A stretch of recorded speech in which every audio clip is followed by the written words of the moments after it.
So here we are looking at the pruning demonstration for Sylvoz. Removing of the droppers is the first critical stage, and that's what we're going to talk through currently. If you're looking at the first case and example here, we've got a whole heap of undergrowth from the permanent cordon, so we're going to look at removing that, taking it back flush, and we'll just simply make the incision nice and close to the site selection, and we'll just continue on cutting that until we've got a nice clean flush.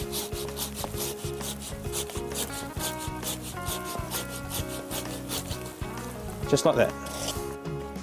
Moving on to an example such as this one, with our cut where we will need to go flush against the basal area here. We have no requirement for basal retention, so we will get our secateurs or loppers and cut that straight through there, flush up against the spur site.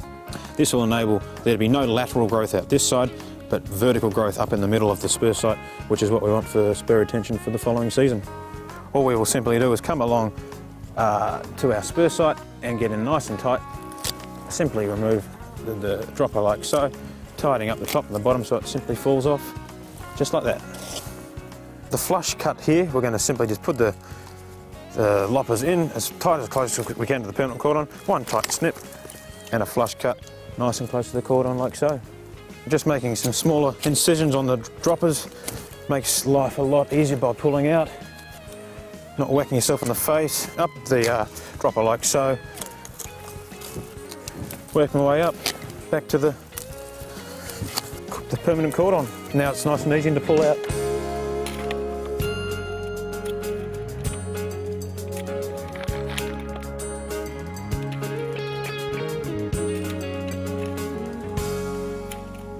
Alright, so we've made our primary cuts to remove our droppers.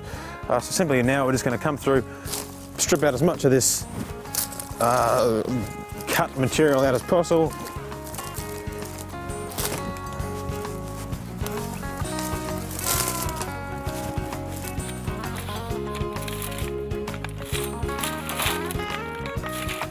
So we'll finish off pulling out the rest of these canes, and now we're quite simply ready to go back and lay down what we've retained. And cane selection. So looking for a cane selection such as the one I'm about to lay down, you can look at it, it's a perfect length. It has been trimmed at the top, but the colour is beautiful, it is disease-free, it is the right thickness, and the bud internode spacing is ideal for what we're trying to achieve. So we simply roll it over. A bit of a crack is a good thing to hear, nice and tight along the cordon here.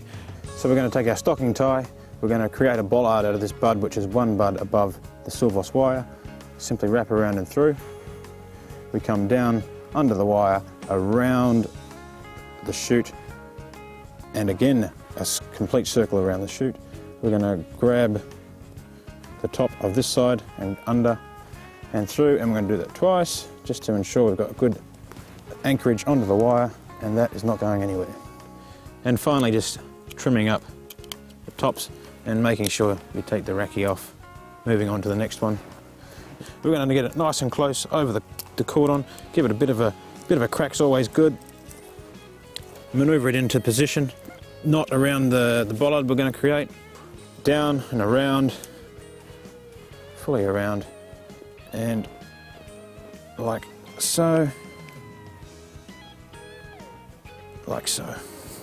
And then following up, removing the tendrils, one bud below, and we're done.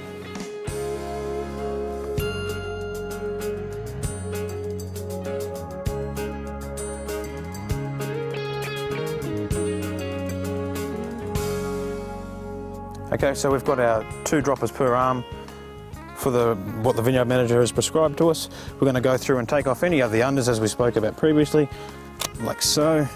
And we're going to spur the ones that are required to a 1 bud spur. Good example of this one here, 1 bud there and a basal. We'll just take it up above that, slight angle to the side.